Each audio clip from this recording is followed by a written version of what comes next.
We're way north Houston, Willis, Texas, for our VYPE spring tour. We're gonna go 12. We're going 12 periods today. So you got a little bit of individual, you got some one-on-one pass rush, we got some 7-on-7, we'll finish up with team.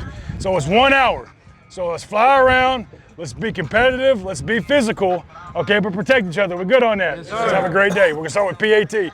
Family on 3, 1, 2, 3. Family. It's a good opportunity for some of these young guys to get some good reps. Yeah, Dad, I got you. Yeah, not you.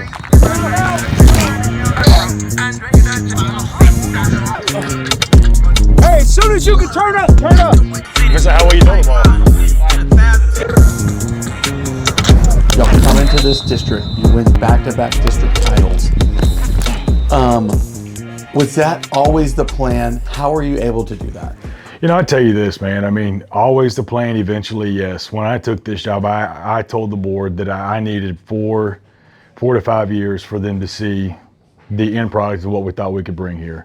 You know, when we had DJ, you know, we heard of the Jermaine Bishop name, but he was going to be a freshman that first year. So you've got talented players and you've got a talented roster, but, you know, like the talent itself has just never been able to just put it all together. And so you fast forward, you know, that first year we were 5-5. DJ was hurt half the season. And so I think a healthy DJ that year we're 8-2, 9-1, you know, worst case scenario.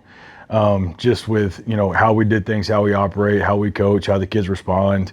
You know, then you fast forward to year 2 after we've had a full off season with the kids, a full year to instill like our principles, our values, our core beliefs, our standards.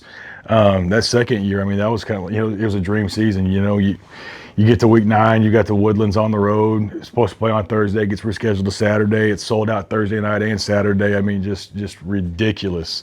And you know, I think that second year was what kind of just turned the entire belief system around in this town. Like, hey, we can do this, and we will do this. And then we carried that momentum into this year. And you know, I don't know if we were as talented overall this past season as we were that season before. But it meant more to the kids, you know, like we established that standard, we established that belief system, and the kids just refused to fail, you know. And so moving into, you know, the next chapter, you know, this year, you know, we're losing 9 starters on defense, 7 starters on offense. So we're going to be super young, man. I mean, we might end up starting like 8 sophomores. But I think that standard, you know, it's been established, and now these kids, they don't want to be the ones that mess it up, right? And so through 5 days of spring football, we feel really good about where we're at right now. And, you know, it's going to look a little bit different. I don't know if we're going to be the you know, the run and gun, spread the ball out every single play like we have in the past, but you never know. You never know. Like the final product, you never know what that'll turn into. So we're excited about the challenge, man. I mean, it reminds us a lot of our first year here with a bunch of young puppies out there on the field. And I think the difference now from the difference then is the culture's been established now, where we were just trying to figure out what was going on that first year. Jermaine Bishop brings what? Everything. That kid he is unbelievable, man. You talk about a special talent. I mean, I don't know that I've ever seen anything or anyone quite like him, offensively, defensively. I mean, he's making a transition to quarterback now, and I mean, I think he's every bit as good of a quarterback as he is a slot receiver or a corner, you know. So he's like the ultimate equalizer, you know, where you have shortcomings, you know, either on the offensive line or out there at receiver. And defensively, you know, if you're not as good up front as you have been, but you got him on the back end, like, he can clean up and hide and protect a lot of deficiencies you may or may not have on either side of the ball. And so, you know, for him, I mean, he's an anomaly, man. I mean, I've never seen anything like him.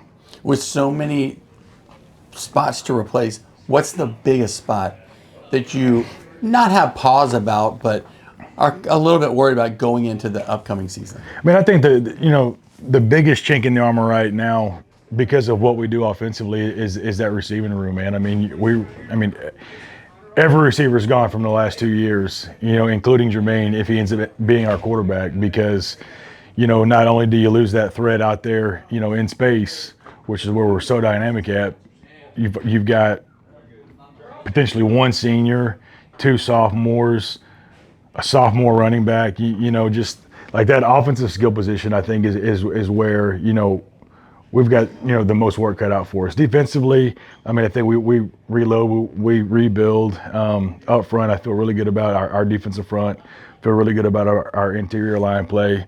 And what nobody will see this spring is Jermaine playing any defense, but we know, like, I'm the idiot. I don't care. If Jermaine's my starting quarterback, he's still going to start on defense. He's still going to return kicks. He's still going to return punts.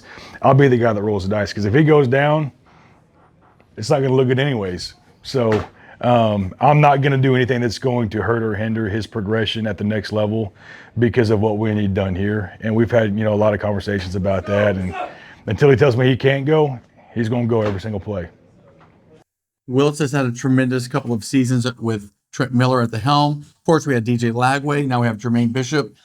Thoughts on Willis coming into this season with a different bunch of kids? Yeah, past 2 years they've won district. Obviously, you had DJ Lagway 2 years ago. Last year, you had just a senior-heavy team at the skills position. You had Jermaine Bishop. Now it just seems like it's the Jermaine Bishop show. Interested to see kind of who steps up here at the skills spots, at different defensive spots. You also have Dejon Moore, a very highly touted offensive lineman that's got a few official visits coming up. So they've got some talent here. We're just looking forward to seeing kind of maybe who steps up with a lot of seniors kind of graduating at some key spots. What we can't tell you is they have a volume of swag here. The purple is purpling. They do a great job of marketing this program. All right, spring tour 2025 at Willis High School.